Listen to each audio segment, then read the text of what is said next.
Sri Lanka's most powerful news brand.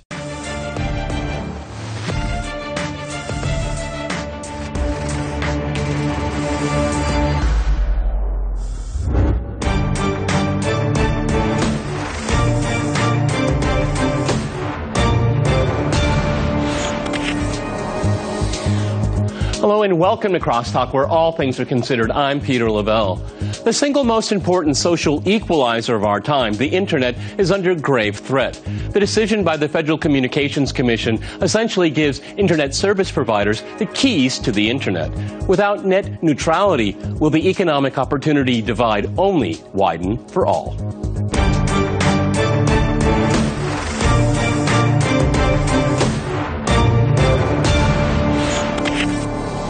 Cross-talking net neutrality, I'm joined by my guest, Julio Rivera in New York. He is the editorial director for Reactionary Times and a Newsmax columnist. And in Tampa, we have Scott Rickard. He is a former American intelligence linguist. All right, gentlemen, crosstalk rules in effect. That means you can jump in anytime you want, and I always appreciate it. Scott, let me go to you first in Tampa. First, I want to kind of express my bewilderment, but maybe it shouldn't be bewilderment. I'm looking at mainstream media covering this story on net neutrality. A lot of stories out there, but the meaning of it seems rather mooted to me. I think it's because so many of these news outlets are owned by Internet service providers, okay, like Comcast and others like that here. I mean, what is the significance of this move? Because I think, you know, an era of the Internet, and as I said in my introduction, I mean, one of the great social equalizers of our time is under threat. And maybe we'll tell our grandchildren, I remember the golden years. Go ahead, Scott. Well, that's interesting. I mean, it's very multifaceted. Obviously, the media companies have a very symbiotic relationship with the carriers. This relationship goes a long way. They pay a lot of money even for local news. You know, it's up to like $7 charge just for local news rebroadcast across cable companies. So you have a real close symbiotic relationship with individuals who are profiting from a current business. So a lot of this really has more to do with the legality of rebroadcast, the copyright component, and obviously the economics. They're trying to transfer the upgrade of their networks to the economic wages of the people. That's what's really happened here. And when they talk about a fast lane versus a slow lane, let's be clear here that the RFCs are written very clearly. Once you're up on the network, the quality of service is actually built in. The bandwidth is there. You know, each strand of fiber will give you 10 gigabit. They've pulled lots of multi-mode, but mostly single-mode fiber around the country. This goes right past everyone's homes, and they can install the equipment on the corners that will absolutely handle the quality of service. What's interesting is that the companies that, when you're trying to get faster speeds today, are actually making you pay for that equipment by charging exorbitant installation fees. So that's really what's happened. The technology is very simple to give people the quality of service, but what they're up against is they're trying to obviously make more money from something that doesn't really need to happen, very much like Enron, very much like ethanol, and very much like, unfortunately, the carbon tax charging for air in the United States. Okay. And this is how the Americans have done this. Okay, we have Julio. We have Julio dissenting, and that's what we wanted on this program. Julio, let me go to you in New York. You heard the whole, let me. Before we explode here, guys, hang on. You know, Julio, I perfectly understand that ISPs, this is a business, and that's serious business, and it's an important business for our time. My most important concern is to make sure that everyone gets to stay in on this platform here. And this is what a lot of people are worried about when it comes to net neutrality. Are we going to have people left behind? Because there are lots of communities in the United States that don't have the best quality Internet, and if they're facing higher prices for not an improvement in quality, that leaves them out. That's my primary concern. I have other concerns as well. After this long introduction on my part, my friend, go ahead, Julio, in New York. Well, you know what? That sounds very conspiratorial there, what Scott was talking about. Listen, the fact of the matter is the people that are getting hurt are people that are, due to net neutrality, are people in rural areas, people that are in urban areas that are underdeveloped. I mean, the fact of the matter is we're already paying extra for better levels of service. That's already been happening because if you get business class high-speed internet, you pay a little extra and you get a little bit better quality service. It's not like everybody's getting the same level of service across the board. It hasn't been like that. And think about the 20-plus years before 2015 when they put in this additional regulation. The internet thrived. It's not like taking it away is going to make the thing explode. I mean, this is really alarmist nonsense. That they're just another reason to attack Donald Trump, saying that he's doing something dangerous. It's really, there's not going to be any consequence. The average person is not going to feel any difference because of this. Okay, well, Scott, I don't see the Trump connection here so clearly here. There's a lot of people in red and blue states that are concerned about this here. Scott, the argument that net neutrality slows down investment. I mean, if you look at the bottom lines of the major ISPs, I mean, look at their stock prices. They're doing pretty well here. And since 2015, investment into infrastructure of these grids, has dipped only a little bit here. It's down 5%. What I would say is that over the last 2 years, since the ruling in 2015, things haven't been that bad. And then you have Google and Facebook and so on and so forth saying that they are worried that the ISPs will not be held account. Title II that everyone talks about. Go ahead, Scott. Well, I don't deny the fact that there's any issues with rural areas not getting speed. But let's be clear here that the American government has invested millions, hundreds of millions of dollars in commercial companies. The acquisitions have been tremendous. You look at small companies like CenturyTel that gobbled up Quest, that gobbled up a lot of the CLECs around the Southeast. CenturyTel is now one of the largest companies in the country from a telecom perspective. Obviously, John Malone and Paul Allen have done quite well gobbling up some cable companies recently. So you have a very serious amount of investment that is not only coming from the U.S. government, but also coming from private investors. And this net neutrality thing is absolutely more about the legality of things. Let's be clear here. They're not able to throttle back the Pirate Bays or the Cody's or these types of things that are basically bashing into their income. So they're going after the law in a way to actually throttle these things back and block them. Now, let's be clear as well. I cannot find RT on a cable network across the United States. RT is not syndicated on the cable networks in the United States. Let's be clear here as well. I could easily get RT. I know the guys. I ski with these people out in Denver, helping out the U.S. disabled ski team. So these are individuals that are absolutely blocking, this type of access for RT. And this will be another thing. This is a freedom of speech issue for me, because in the future, if they don't want us to get RT on the internet, they can actually throttle that back as well. And that's the only place I can get that. So that's my biggest fear. Okay, well, that's a fear of mine, and I was actually going to get there, and we can go there right now. Julio, one of the I said my major concern was equal access. A subsidiary concern is, are we going to see what Comcast and AT&T and Verizon, what they want us to see? Are they going to give them preference? Okay, because I'm sorry, because if Comcast wants to support MSNBC, I think the whole world is in trouble here. The question is, will they stay focused on business, or will they be political? Okay, go ahead, Julio.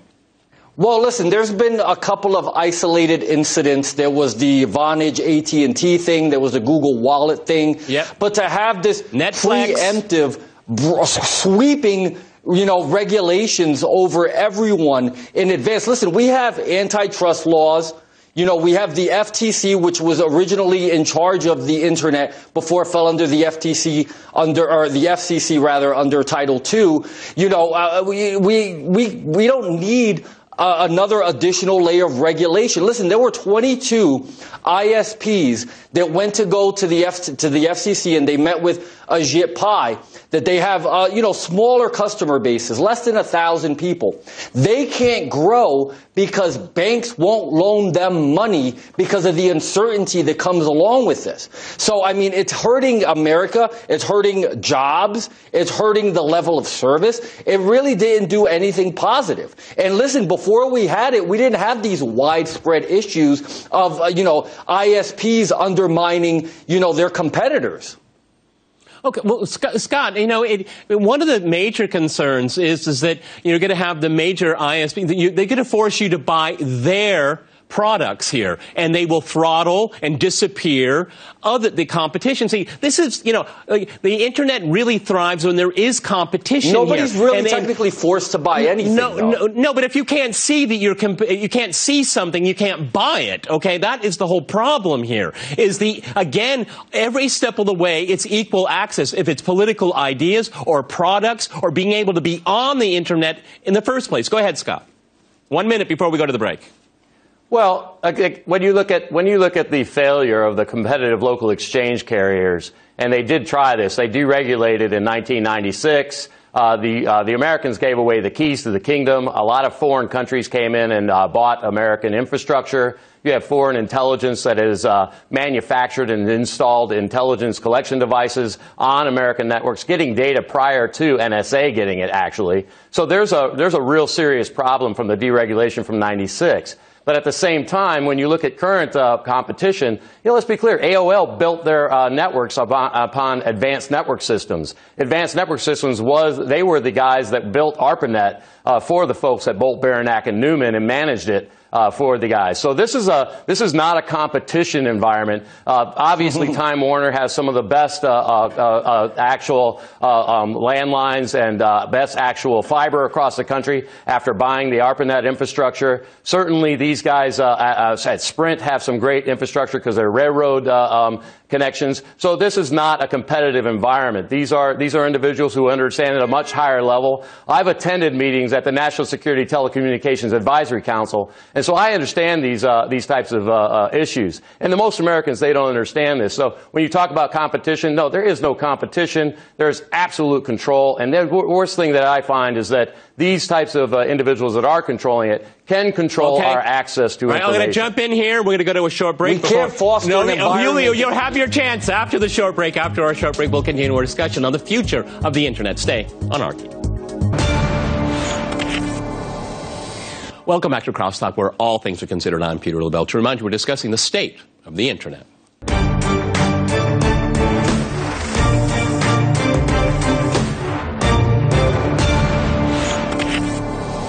Julio, let's go back to you in New York. Scott had the last word in the first part of the program, and you were dissenting. Please go. Well, I was just going to say, we can't foster an environment that creates monopolies. I mean, these smaller guys still at least have to have a fighting chance. Listen, there's over 4,000 individual ISPs in this country. Obviously we have the big dogs, and they're the ones that control the majority of it. But how are consumers ever going to have a choice, if these smaller people can't even compete in the market? And on a side note, I just wanted to bring up, going back to something that Scott said earlier, isn't it ironic, or isn't it really not really that surprising that we would give up, or give foreign access to our internet infrastructure in the 90s under the Clintons? Isn't that follow a pattern that we wound up seeing when she was Secretary of State? That's a totally different topic, and I like it. That's a good one there. Okay, all right. Scott. But doesn't it? Yeah. Okay. There's always patterns with that cabal of people. Scott. Okay, we just heard from Julio, there's a lot of very small ISPs, but you know what? It's really almost a monopoly-like environment. It's the same thing with Facebook. It's the same thing with Google here. This is another thing I'm concerned is more and more concentration. And now it looks like the FCC reports to the ISPs. That's what it looks like after this ruling here. It is shedding responsibility. I mean, the FCC is supposed to make sure that people have access to broadband, okay? I mean, on the very top of their responsibilities. And so I wonder, looking at, shouldn't these big companies be broken up? And we had Standard Oil. We had other major companies that were broken up. I mean, it seems to me there's too much concentration of power, too much concentration of money, and it's bad for the marketplace and for consumers. Go ahead, Scott. Well, they've tried that. They did break up Ma Bell. Bell was broken up, and then they actually were divorced, and they remarried under AT&T, and all the Bells came back together. They also tried that with the CLECs, and a lot of people did make some decent money. but obviously those have been all basically gobbled back up. They did the same thing in the cable industry. Those all started out very local, and you had Advanced Newhouse, one of the ones early on here in the Florida area. But they've also the Time Warners and the individuals that own the backbone infrastructure. It's very similar, like you brought up with Standard Oil. They owned the railway system that was transporting the oil, and that's how they controlled the industry. Well, the same thing goes for the backbone infrastructure for the internet. That is owned by a very small select group of people who are controlling that transport on those backbone infrastructures. And, that infrastructure is very easily managed. You look at the kinds of interconnects that they have. Each single mode fiber will do 10 gigabit of bandwidth, and they have tons of single mode fiber pulled where they need it, and they can always pull more. So there's not a problem with the bandwidth issue. I think what it comes down to is, like you said, with rural areas and individuals. I live in a neighborhood, for example, that hasn't been upgraded for the telecom industry, so I can only get 7 megabit to my house. But on the cable side, I can get 100 megabit to my house, which is plenty for these days. I mean, there's plenty of transport to my home at this point.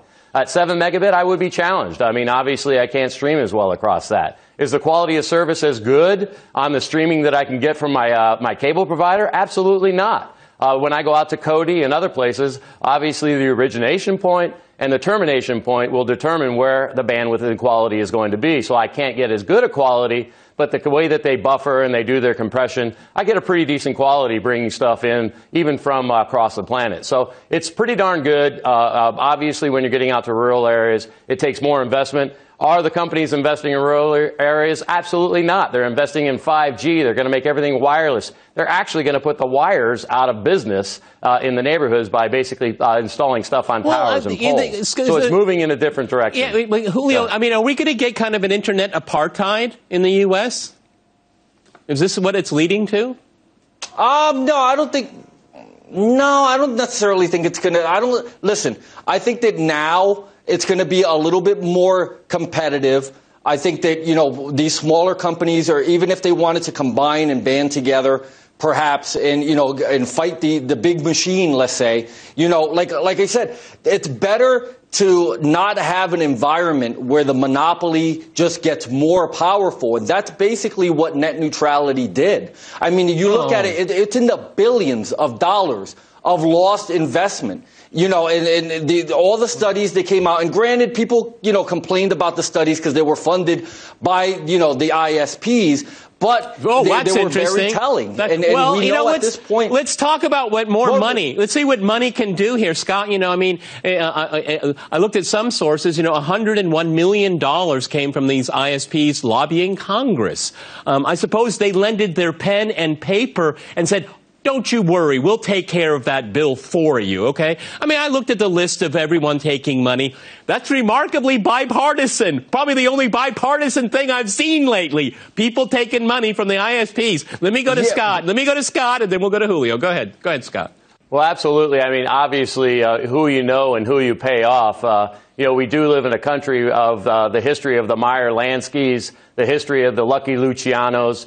Just like Truman was bought and sold by the mob, we have our current real estate mobster-in-chief who has also been in bed with the mob for several decades now. So, this is a problem in the United States. Buying and selling politicians is not a new game. They've been bought and sold on both sides of the aisle for quite some time by different interest groups. And obviously, net neutrality did not hurt anything from a business perspective. It's creating another false business model, just like Enron. And this is what we're up against. We're up against individuals who are, building an industry based upon not creating anything, but going towards a service model that absolutely charges for something that is unnecessary to charge for.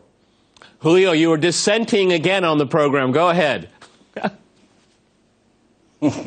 No, but I was going to say, listen, when Ajit Pai, before he became, involved with the FCC, he was basically working with a group that was very anti-net neutrality back in 2015, and it was a group made up of the smaller ISPs. You're not really getting the anti-net neutrality stuff so much from the big dogs, because they're the ones that are propped up by this type of, overlapping, unnecessary legislation or regulation, rather, they only really hurts their competitors. So maybe if they have to go through a couple of extra hoops, they don't mind doing it because they can afford to do it, as so long as it crushes their competition. They never have to worry about not being on top, and that's the issue here. Okay, well, Scott, we're kind of looking at it from different points of view here, because I see, it's not all that competitive here. What's competitive is their services, and they have different services and content here. But we're looking at, I know there are a lot of ISPs, but there's a few elephants in the room, and everything else is very, very marginalized. And it seems to me the FCC is just again walking back. It's going in the wrong direction, because I don't see that these smaller guys are going to be protected. We can keep growing, though. Okay, well, that's good. But if they go. But again, going back to the beginning of the program, if everybody has access, okay, and I don't see that's happening. Again, I see a step back where people are going to get really crappy service and going to have to pay a lot of money for it. That's not good. Again, everyone should have access to broadband. Everybody should have access to water and to air, too. Go ahead, Scott. Well, it's broadband. Well, when it comes to the smaller ISPs, obviously, it's really not. A lot of the smaller ISPs were against net neutrality because it took a lot for them to deploy their infrastructure. They couldn't keep up, and they had to rent space in order to provide the quality of service that people were demanding. And they have to rent space from the big guys, and it's not cheap. They're renting quality in their co-location centers, and they'd like to have their own co-location centers and have their own infrastructure. And when the smaller guys do get together, and I don't blame them, they don't want to have the same demands put on them by net neutrality, which I understand that. They can't afford it. And at the same time, they're not going to win this game. They're just going to be gobbled up as soon as they get enough customers anyway. So the fact is that this is the status quo in American capitalism that you see, and this is how it's always been. And I don't think it's going to change much with the FCC ruling. I think the most interesting thing here that everybody's missing is that this is a legality issue. This is how the ISPs will legally block content that they don't want on their networks. Yeah. They will legally block and throttle back things that they don't want to prioritize on their network. Julio, there's a lot of the supporters of net neutrality say they're going to go to court. What are their chances of winning? All right, well, listen, I wanted to bring that up from the legality issue. Forget net neutrality. There was a decision recently between two software companies, Enigma Software and Malwarebytes. It's one of my columns up on Newsmax, where an interpretation of the Communications Decency Act actually allowed one company legally to engage in torturous interference against a competitor. Malwarebytes went after Enigma unfairly, and basically they were protected by the Communications Decency Act. So whether or not we have net neutrality protecting us or not, these ISPs can go ahead and do that and then just have coverage under that law until it's a piece of legislation that was poorly written. There's actually a mistake in the way it was written, which I pointed out in my column. But they would have protection under the Communications Decency Act, even if net neutrality is not there. Okay, well, do you think that this will be overturned through the courts? Okay, I want to ask maybe Scott real quickly, and then maybe Scott can finish up. What about the court option, Julio? The court option. Listen, yeah. I don't want net neutrality, so I'm fine with it like this. Okay, Scott, we can go back to the way it was. And Scott, last few seconds. Go ahead, Scott. Okay, so you've had several judges speak out against it already, and in support of net neutrality. Also, you've had governors actually support net neutrality.